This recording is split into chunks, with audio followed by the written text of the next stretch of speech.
C'est la une de la presse, évidemment, de la presse française avec vous, Sandrine Gomez, ce matin. Bonjour Sandrine. Bonjour Pauline. On ne fait pas l'impasse, évidemment, sur les annonces d'Édouard Philippe, on en parlait à l'instant. Oui, 8e jour de grève ce jeudi et bien sûr des syndicats qui font désormais front uni après les annonces hier du Premier ministre Édouard Philippe. Il n'a pas convaincu et a même suscité la colère, vous allez le voir, du principal syndicat réformiste favorable au système universel par points. Système défendu par le gouvernement. Libération titre ce matin sur Philippe qui mobilise Berger, patron de la CFDT. Et la raison de la colère, c'est cet âge pivot de 64 ans qui est confirmé par le gouvernement. Âge qu'il faut atteindre si l'on veut bénéficier d'une retraite à taux plein. On peut toujours partir à 62 ans, mais dans ce cas-là, il y a un malus. Et cela, c'est bien le chiffon rouge pour Laurent Geoffrin dans son édito. Édouard Philippe fait un discours pour tenter d'apaiser le mouvement, écrit-il. Il réussit à monter tout le monde contre lui. Ce malus sans bonus mène au raptus, c'est ce que dit Laurent Geoffrin. La presse de gauche donc est vent debout, la presse de droite, elle, eh bien, elle applaudit.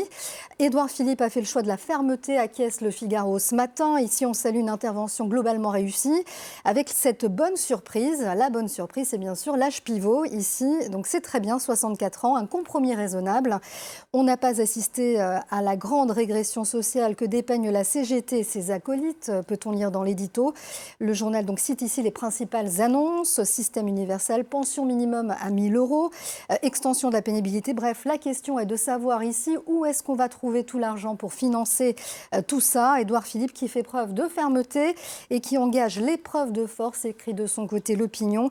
Ici, on se réjouit que le gouvernement ait maintenu l'allongement de la durée de travail et la fin des régimes spéciaux. C'est le principe de réalité qui doit prévaloir pour Nicolas Bétou, qui lui déplore dans l'édito que le Premier ministre ait prononcé un discours de gauche avec une retraite minimum, on l'a dit, à 1 000 €, la revalorisation des salaires des enseignants et que personne dans cet univers-là ne soit satisfait. Et puis, dans ce bras de fer avec les syndicats, il y a aussi un autre syndicat, la CGT, et c'est El País qui nous en parle. El País qui titre Philippe contre Philippe, le quotidien espagnol qui estime que cette réforme des retraites aura permis le retour sur le devant de la scène de la CGT. L'autre Philippe, c'est bien sûr Philippe Martinez.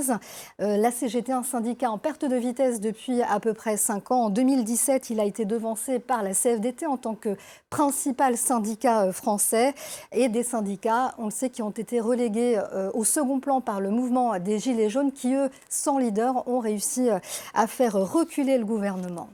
La CGT cheminot qui annonce ce matin qu'il n'y aura pas de trêve à Noël. On y reviendra dans le journal de 9h30. À la une également, ces élections sous haute tension en Algérie. Les bureaux de vote ont ouvert il y a 1h30 dans le pays. Ouais, pour la presse de l'opposition, El Watan, eh bien, cette élection présidentielle, c'est un saut dans l'inconnu. 5 candidats sont proposés proches du clan Bouteflika. Alors, avec cette photo ici, on comprend que le saut dans l'inconnu concerne ce Irak, cette société algérienne en mouvement. Le journal insiste sur ses appels à préserver l'essence du mouvement, un mouvement qui se veut pacifique depuis le début. Chacun aura, écrit le journal, un devoir de vigilance pour déjouer, je cite, toutes les manœuvres du pouvoir en place.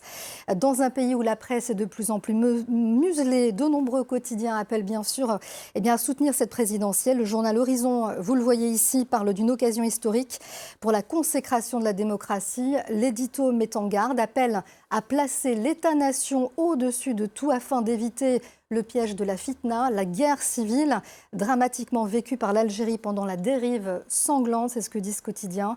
Et puis ce dessin finalement de Hic dans El Watan qui montre qu'avant de mettre son bulletin dans l'urne, il y a donc l'isoloir et l'isoloir, il faut y aller avec parfois une bonne escorte, comme vous le voyez.